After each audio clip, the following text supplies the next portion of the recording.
I, George Herbert Walker Bush, do solemnly swear.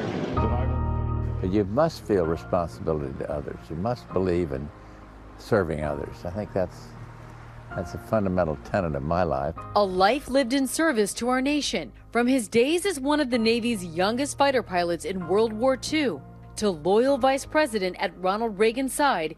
He would then get his own chance as president, his legacy now sealed as a man of great character.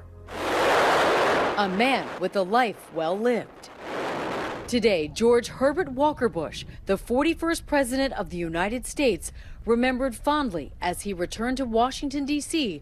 for one final farewell.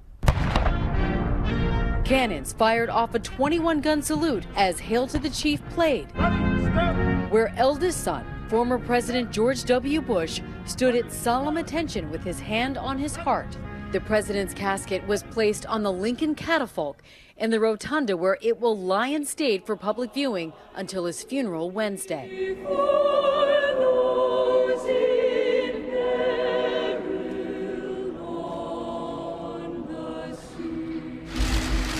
President Trump and First Lady Melania Trump stopping by this evening to pay their respects.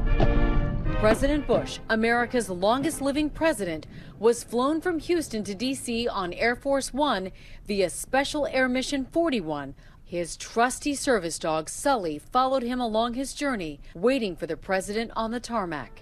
After lying by his side at a funeral home in Houston, every living president is expected to attend the funeral, among them President Clinton, who forged an unlikely close bond with his predecessor, one that included fishing trips and philanthropy. President Clinton sat down with ABC News to read a portion of the letter left for him by 41 when he took office. It said, I wish you great happiness here. There will be tough times made even more difficult by criticism, but just don't let the critics discourage you or push you off course. How did you feel when you received that letter? I thought it was vintage George Bush. I thought he meant it, but I also thought he was trying to be a citizen in the highest sense of the word. It was profoundly moving to me personally. The death of President Bush marks the end of an era in Washington politics. Over the years, Bush discussed with ABC News his deep devotion to country and family. I've been very blessed when you look around and compare life to others, how lucky we've been. President Bush's legacy as a human will be one of great decency and devotion to country and family.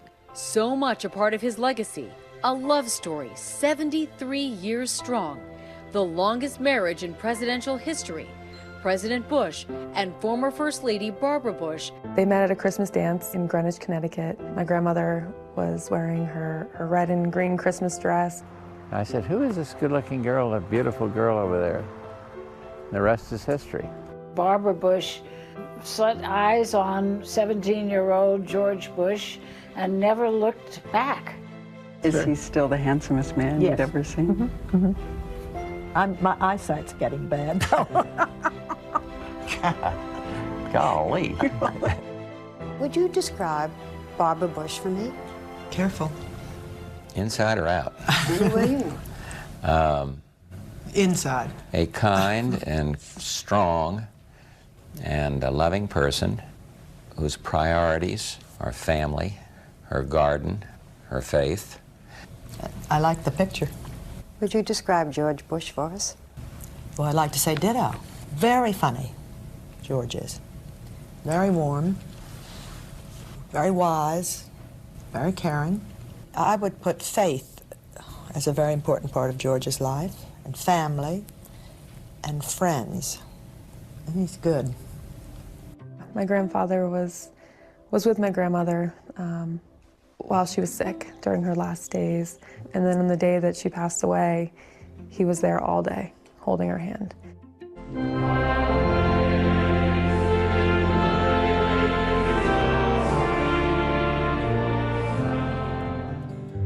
At her funeral in April, President Bush was next to her casket greeting mourners who had come to pay their respects. It absolutely amazed me. There. After my grandmother passed, my grandfather was back in the hospital. left the day after. There is breaking news. Former President George H.W. Bush has now been hospitalized with an infection that has spread to his blood. I just remember talking with my mom and my family members and just saying, we just need to get him to Maine, because that's really where his heart is. And that is where he went. Totally relaxed here in Maine, by the coast. Family means everything to me. His final words, "I love you too," spoken to his son George W. Bush on the telephone before he passed away quietly at home. I don't fear it, though. When I was a little guy, I'd fear death.